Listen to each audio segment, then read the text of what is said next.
ఆదివారం ఇంట్లో నుంచి శబ్దాలు. 2 రోజుల తర్వాత చూస్తే షాక్. ఉన్నత చదువులు, మంచి ఉద్యోగం, కుటుంబాన్ని బాగా చూసుకోవచ్చని పొరుగు రాష్ట్రానికి పరుగులు తీస్తున్నారు ఇండియన్స్.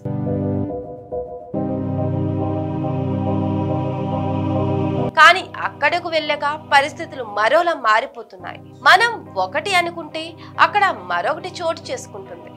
వివిధ కారణాలతో విదేశాల్లో అనేక మంది భారతీయులు మృత్యువాత పడ్డారు.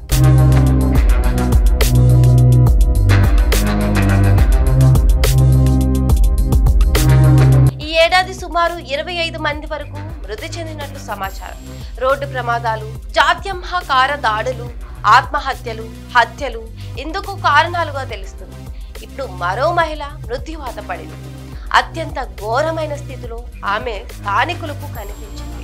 నరాలు తెగిపోయి రక్తమోడుతున్న దశలో ఆమె మృతదేహం కనిపించింది.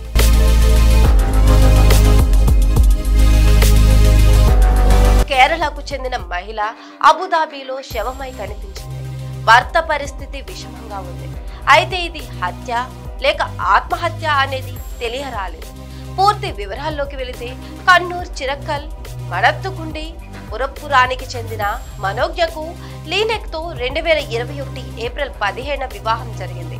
ఉన్నతంగా బతకాలన్న ఉద్దేశంతో ఏడాదిన్నర క్రితం అబుదాబికి వచ్చారు.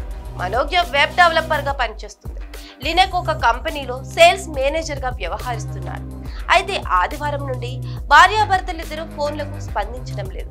దీంతో కంగారు పడ్డ కుటుంబ సభ్యులు ఏం జరిగిందో చూడాలంటూ అబుదాబిలో ఉన్న బంధువులకు సమాచారం అందించారు. 2 రోజుల తర్వాత దంపతులు నివసిస్తున్న ఇంటికి వెళ్లి చూడగా మనోజ్ఞ నరాలు తెగిపోయి కనిపించింది. అలాగే భర్త కూడా అదే స్థితిలో ఉన్నారు.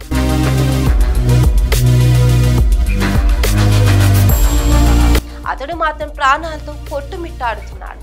వెంటనే అతన్ని ఆసుపత్రికి తరలించారు పోలీసులు. కాగా ఇద్దరు ఆత్మహత్యకు యత్నించారని తెలుస్తుంది.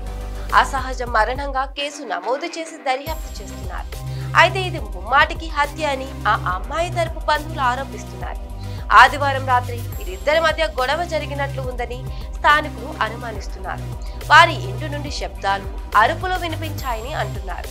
అతడే ఆమెను హత్య చేసి ఆపై అతడు నరం కట్ చేసుకుని ఉంటాడన్న అభిప్రాయాన్ని వ్యక్తం చేస్తున్నారు. ఆమె మృతదేహాన్ని స్వదేశానికి తరలించేందుకు భారత ఎంబసీ సాయాన్ని కోరారు కుటుంబ సభ్యులు. కేసు నమోదు చేసిన పోలీసులు దర్యాప్తు చేపడుతున్నారు.